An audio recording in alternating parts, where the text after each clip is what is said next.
बिस्मिल्लाहिर्रहमानिर्रहीम। अस्सलाम वालेकुम नाज़रीन, मैं हूं आपका होस्ट अहमद फवाद। आज तारीख है 8 अगस्त और दिन है जुम्मे का। दो खबरें हैं आज की व्लॉग में आपके साथ शेयर करूंगा जी।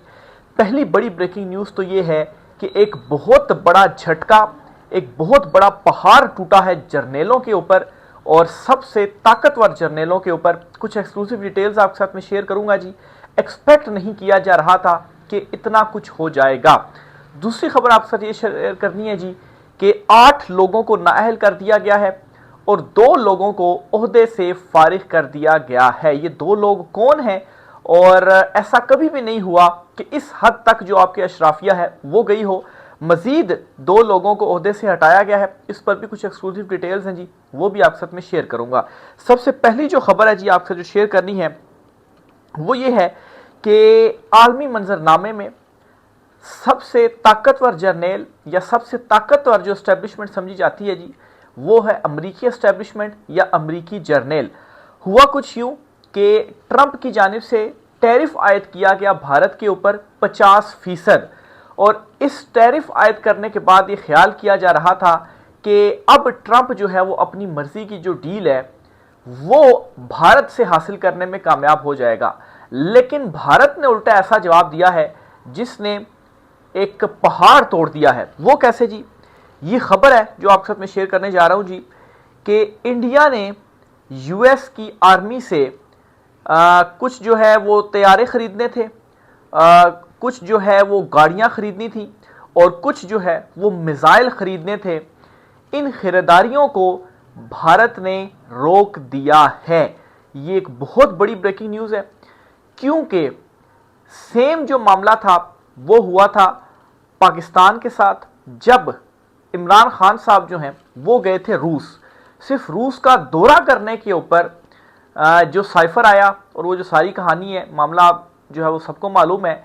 और इमरान खान साहब के खिलाफ अदम एतमाद की तहरीक लाएगी जिसमें आर्मी चीफ जनरल बाजवा साहब का ये ऑन रिकॉर्ड चीज़ें जो है वो मौजूद हैं कि उनकी उसके ऊपर ये जो अदम एतमाद की तहरीक थी वो लाएगी और इसको जो है वो कामयाब करवाया गया। लेकिन भारत में इस तरीके से नहीं हुआ जी। भारत ने उल्टा जो जवाब है वो दिया है और ये खरीदारी जो है वो बंद कर दी है।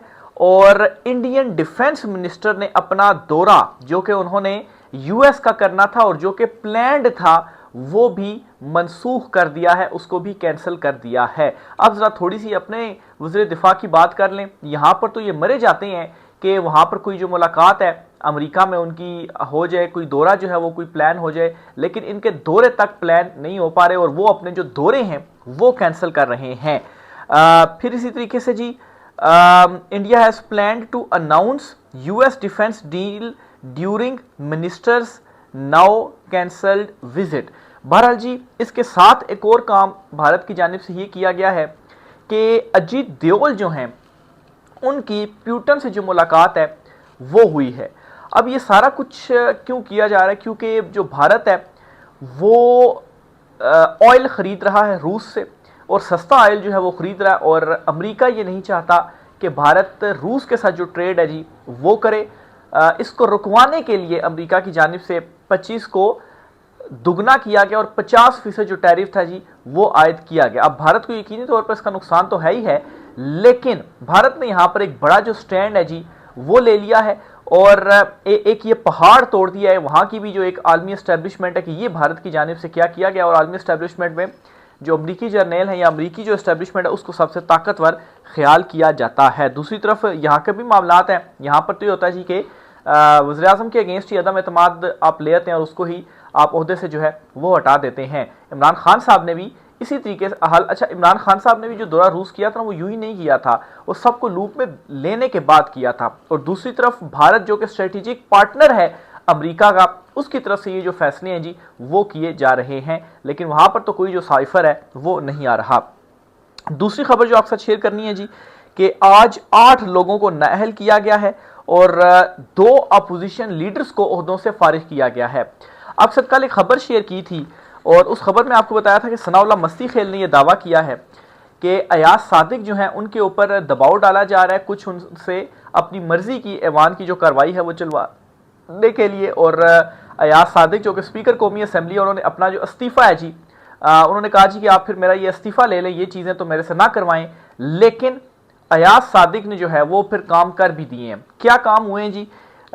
एक तो शेख वकास अकरम का आपके साथ मैंने शेयर किया था जी कि उनकी दरखास्तें दी गई, लेकिन स्पीकर साहब जो हैं उन दरखास्तों के ऊपर अपने जो आंखें हैं जी वो उन्होंने बंद किए हुए हैं। अब मजीद क्या हुआ है जी? उमर अयूब को अपोजिशन लीडर के ओहदे से हटा दिया गया है और कौमी असम्बली के 8 अरकान को भी नाअहल करार दे दिया गया है और अपोजिशन लीडर जो सेनेट के हैं उनको भी ओहदे से हटा दिया गया है। स्पीकर कौमी असम्बली के मुताबिक जी जमशेद दस्ती, अब्दुल लतीफ़ आफरीदी, राय हैदर अली खान, राय हसन नवाज, उमर अयूब, जरताज गुल, साहबजादा हामिद रजा, मलिक अहमद चट्ठा इलेक्शन कमीशन की जानिब से नाअहल करार पाए हैं जी। इस वजह से इनको अपने ओहदों से हटा दिया गया है और डी नोटिफाई जो है वो कर दिया गया है कौमी असम्बली या स्पीकर ऑफिस की जानिब से। तो मैं ये समझता हूँ जी कि ये वो शायद काम थे, क्योंकि इलेक्शन कमीशन इन्हें इतना जल्दी कैसे नाअहल करार दे सकता है? जो इनको सजाएं हुई हैं इनके ऊपर तो इनकी हिफाजती जमानतें मंजूर हो गई हैं और आगे हायर कोर्ट्स में इन्होंने ये मामला लेकर जाना है, इनको चैलेंज करना है। हायर कोर्ट्स अगर सजाएं हटा देती हैं तो क्या वापस इनको आप जो है वो अहल करार देंगे? और अगर यहाँ पर ज़िमनी इलेक्शन आप करवा देते हैं तो उसके बाद क्या होगा कि ज़िमनी इलेक्शन आप कैंसिल कर देंगे? ऐसा नहीं किया जा सकता। सुप्रीम कोर्ट का फोरम आखिरी फोरम होता है वो मौजूद है, अगर वहाँ से भी ये फैसला बरकरार आता है तो फिर उसके बाद जो ऑप्शन है जी वो होगा। Opposition leader senator Shibli Faraz जो हैं इनको भी अपने ओहदे से हटा दिया गया है। तो पहली मरतबा ये हुआ है जी कि अपोजिशन लीडर्स के जो ओहदे हैं उन पर मौजूद जो पाकिस्तान तहरीक-ए-इंसाफ के अरकान हैं जी उनको नाअहल किया जा रहा है, उनको अपने ओहदों से हटाया जो है वो जा रहा है। कौमी असम्बली में भी जो अपोजिशन लीडर उमर अयूब हैं उनको और सेनेट में जो अपोजिशन लीडर हैं सेनेटर शिबली फराज उनको, और किस उसमें जी इनको जो सजाएं हैं जी वो हुई हैं। तो ये एक तरफ हम ये चीज़ें देख रहे हैं और दूसरी तरफ भारत को देख रहे हैं जी कि जो अमेरिका के सामने और आलमी एस्टेब्लिशमेंट के सामने जो है वो डट गया, अपनी डील्स कैंसिल कर रहा है, अपने दौरे कैंसिल कर रहा है। ना सिर्फ वो ये काम कर रहा है बल्कि दूसरी तरफ प्यूटन से मुलाकातें भी जो है वो जो अजीत दियोल है जी अभी न्यूज़ जो है वो सामने आई है उसकी जानिब से की गई हैं। तो ये डिफरेंस है जी और यही हकीकी आज़ादी है जिसका इमरान खान साहब जो है वो जिक्र करते हैं। अगली खबर आपके साथ शेयर करनी है जी जो ख्वाजा आसिफ वाला मामला है। ख्वाजा आसिफ वाला जो मामला है जी वो बिगड़ता जा रहा है। ख्वाजा आसिफ ने मुलाकात की है नवाज शरीफ से भी और इस मुलाकात में भी जो डिटेल्स तो यही सामने आई जी कि मौजूदा सियासी अमूर के ऊपर जो गुफ्तगू है वो की गई है, लेकिन यकीनी तौर के ऊपर जो ख्वाजा आसिफ वाला मामला है वो जो ADCR है जी वो मामला उठाया गया कि देखें ना जी वो बंदा है जी मेरा, या जो ख्याल किया जाता है जी कि वो उनके शायद कोई फ्रंट मैन है, तो उसको जो है वो गिरफ्तार कर लिया गया, उससे रिकवरियाँ भी जो है वो की जा रही हैं। लेकिन नवाज शरीफ यहाँ पर क्या कर सकते हैं? उन्हीं की ईमा के ऊपर जो ट्वीट्स हैं वो तो ख्वाजा आसिफ कर रहे हैं, लेकिन शिकायत के अलावा यहाँ पर ख्वाजा आसिफ भी और कुछ नहीं कर सकते। बहरहाल जी ये जो ADCR है जी इनके हवाले से मज़ीद कुछ इंकशाफ हुआ है।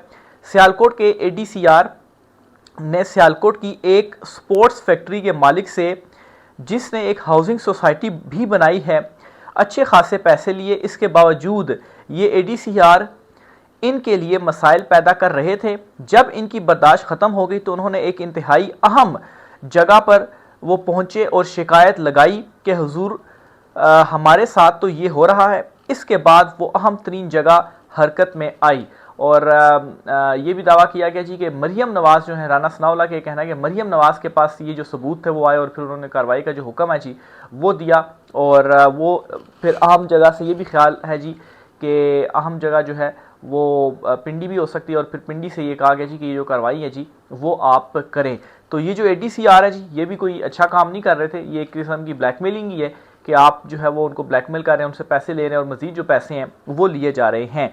तो ये जी मुबैना तौर पर इनके हवाले से ख्याल किया जाता है जी ख्वाजा आसिफ फ्रंट मैन है और इसी वजह से ख्वाजा आसिफ को हाथ पाँव जो है वो लगे हुए हैं। बहरहाल ख्वाजा आसिफ के इस्तीफ़े की जो खबर है जी ये कन्फर्म हो गई है कि ख्वाजा आसिफ ने वाकई जो इस्तीफ़ा है वो दिया है, लेकिन अभी तक इस्तीफ़ा जो मंजूर है वो चूँकि वज़ीर-ए-आज़म ने करना होता है तो वज़ीर-ए-आज़म की तरफ से इस्तीफ़ा मंजूर नहीं किया गया।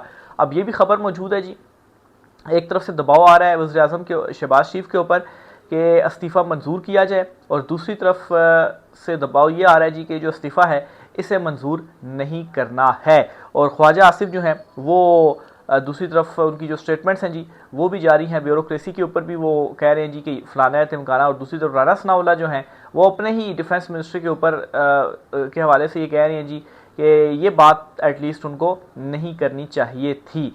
तो एक तरफ ये हमारे डिफेंस मिनिस्टर हैं जी और दूसरी तरफ भारत के डिफेंस मिनिस्टर हैं। मैं कंपेयर इसलिए कर रहा हूँ जी क्योंकि एक तो रवायती हरीफ करार दिया जाता है पाकिस्तान और भारत को क्रिकेट की दुनिया में, और दूसरा ये है जी कि कंपैरिजन जो है वो भारत के साथ ही किया जाता है अक्सर। तो इस चीज़ के ऊपर आप कंपैरिजन करें कि एक तरफ भारतीय डिफेंस मिनिस्टर हैं जी, जब अमेरिका ने उनके ऊपर दबाव डालने की कोशिश की तो उन्होंने उस दबाव को ये नहीं किया कि वो लेट गए, वो भी आगे से डट कर खड़े हो गए। उन्होंने भी अपने जो इक़दाम हैं वो करना शुरू कर दिए हैं।